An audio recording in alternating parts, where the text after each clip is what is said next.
Now, broadcasting live from WOYK's downtown York studios inside Wellspan Park, here's Gary Sutton.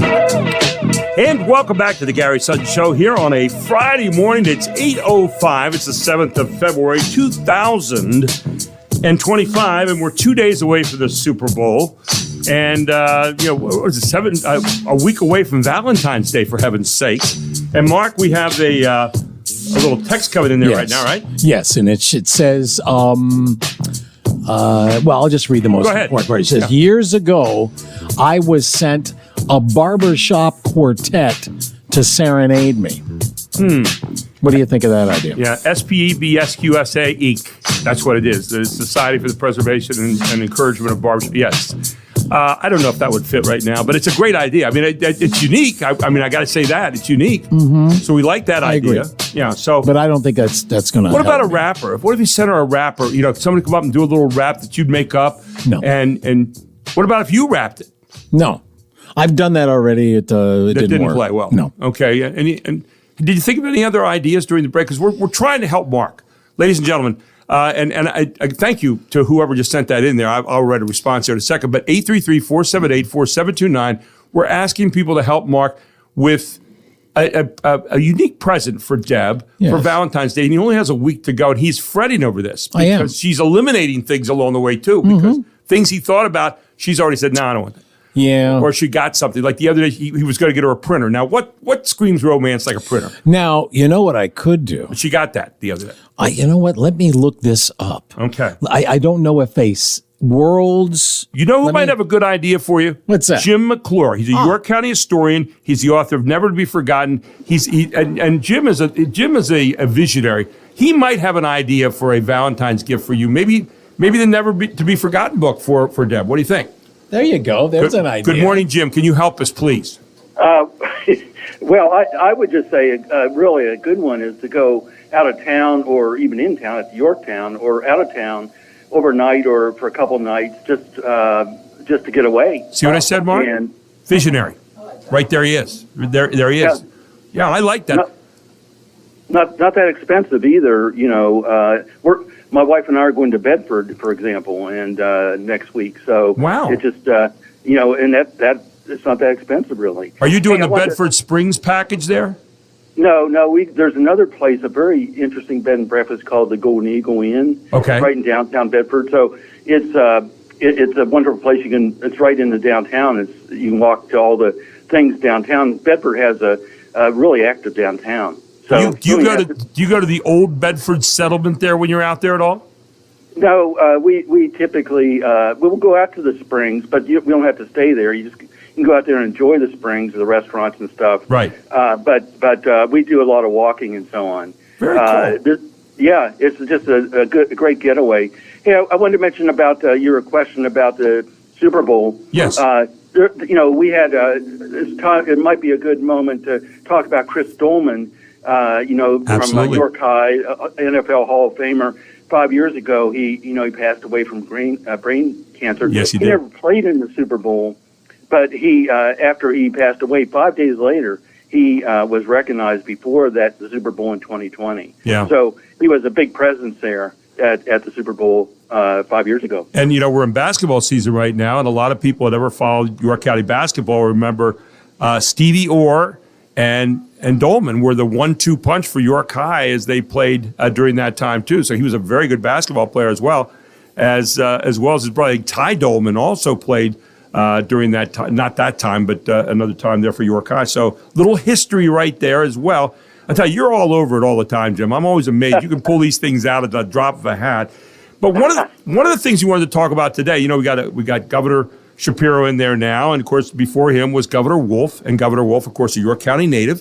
But you were talking about something interesting this week that a lot of people don't talk about, the amount of money that came in during the Wolf administration into York County and where it went. And we know that Governor Wolf was a very big benefactor before that with the Wolf Company here. But as governor, he also got us some money here. Talk a little bit about that this morning, because I think it's really an interesting niche. Yes, some friends of Tom Wolf, Doug Hoke, commissioner, who is acting privately, published a book with all the projects that he that were funded in the 8-year administration of Tom Wolf.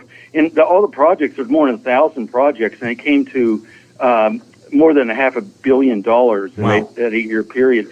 There's different ways to look at this, of course. If you could argue, well, if they didn't tax and just left the money here, then we'd have the money here. We wouldn't have to go through, Harrisburg. Or you could argue, well, why tax at all? There's other ways to raise money for these projects. But one thing is for sure, not all the money from Harrisburg goes to Philadelphia, like people often will claim. Right. And so one of the projects doesn't have a price tag on it, and that's the Susquehanna Riverlands project, the new state park out in the eastern part of the county. That there's no dollar figure to that, but another park-like project that there is a dollar figure attached to is the Cadorus Greenway, which is a revamption or restoration of the Cadorus with biking trails and so on in downtown York, and that's $26 million coming in for a $75 million project. And another just a large project. Just let me interject there real quick, Jim. A lot of people really use that whole area with getting into the trail and all that kind of stuff. I think it's really kind of a neat thing here. That's one of the things that I think has really been beneficial for York County. Yeah, that's a really good point that you make there, Gary, because this would establish a trail on the other side of the creek. So then those on the west bank can use the trail to get into work and things like that. So it is an economic development play as well. For the first time that I've seen it, the Yorktown, they gave also price tags of the project. So at the Yorktown, for example, the restoration there was $65 million, and $14 million in state money went to that. And I would just say another in round figures. You might think of economic development in the past as funding companies. In this case, I only counted 2 or 3 companies in there. I'm talking about industries or factories that received money. The rest of the money went to, let's call it quality of life projects. And I think that's important because I think there's a recognition that if we don't have the quality of life here, we're not going to retain people, and and we're not going to attract them in the first place. So I would say most of these projects are in the quality of life area. The one factory project, if you want to call it that, was a $9.5 million grant that went to Precision Components. But most of the other funding went to things like education, township projects, and history projects, which is where I intersect with Absolutely. It. So, I could go over a couple of these if you're. Let's hit a few of those. Yeah, let's hit a few of those because it's good for people to understand some of these things they never hear about or don't know very much about. And I think you're all over it right here, Jim. Go ahead. Yeah, like for example, in the education area, the York Academy Charter School, which is right along the river in the old Penn Supreme building. They demolished it and built a new upper school there. It was $5 million. In townships, the township buildings are interesting because it shows that people are sprawling across the county, and so you need a bigger facilities out in the township areas. For example, Newberry Township received $2.5 million for their new township building, and there's a whole nonprofit area. I didn't mention that before, but for example, the York Fair is getting $4 million. One of the projects there is to restore the entire grandstand. Community Progress Council, which does a lot of really good work, they're going to tear down the Noel School, on East College Avenue, and they're going to build a $17.6 million headquarters there and a service area, and that they got a $5 million state grant for that. So those are the non-history areas. Some very interesting projects there. Yeah. Any other ones there that kind of stick out, Jim, in your mind that people might want to be aware of here in York County? Well, let me just mention that there's at least 3 history projects. There's more than that. Absolutely. And one of them is the History Center, as we know, has that wonderful new museum. Right. That's a $19 million price tag on that. I think it actually costs more than that, but the state paid $9.5 million in tax money there. Christus Attucks has a new history and culture center going up. That's $12.24 million, and the Christus Attucks received $6 million from the state for that.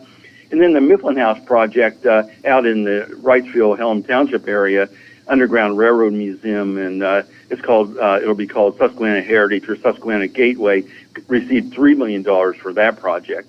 So, quality of life, trying to, to enhance the quality of life in York County. So a lot of money went into those areas.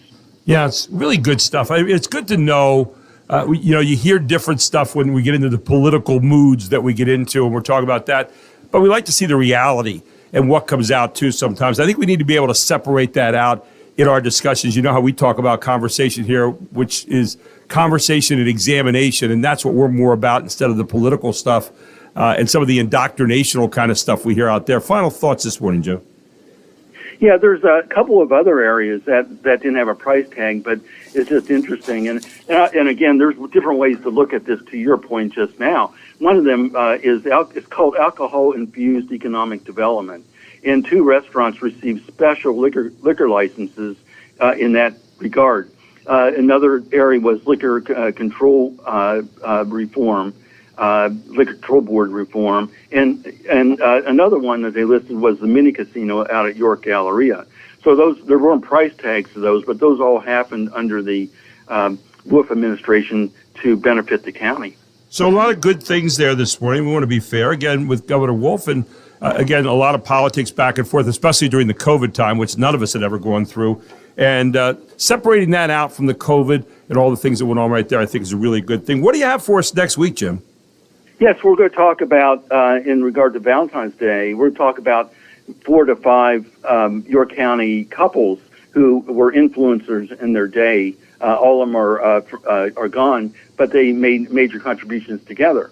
So that'll be our show. And don't forget, you can also pick up Never to Be Forgotten out there at the New York History Museum and also down at Brown's Orchards, right? And you get out and around. Anything coming up here soon that people get a chance to meet you, Jim? Yes, tomorrow at 10:15, I'm doing a talk at the York Haven Borough Building for the NECHIP organization. I'm doing it on crimes and misdemeanors, major crimes in York County's past. 10:15 tomorrow at the York Haven Building. Hey, that's great to get out there and see Jim tomorrow. Jim, always a pleasure having you on, my friend. Thanks so much, and you take us in York County all the time. We love it, and we'll look forward to next week with you, my friend. Okay, thank you very much. Jim McClure, York County historian and author of Never to Be Forgotten. You can find it at Brown's Orchards and also out at the New History Museum right here in York.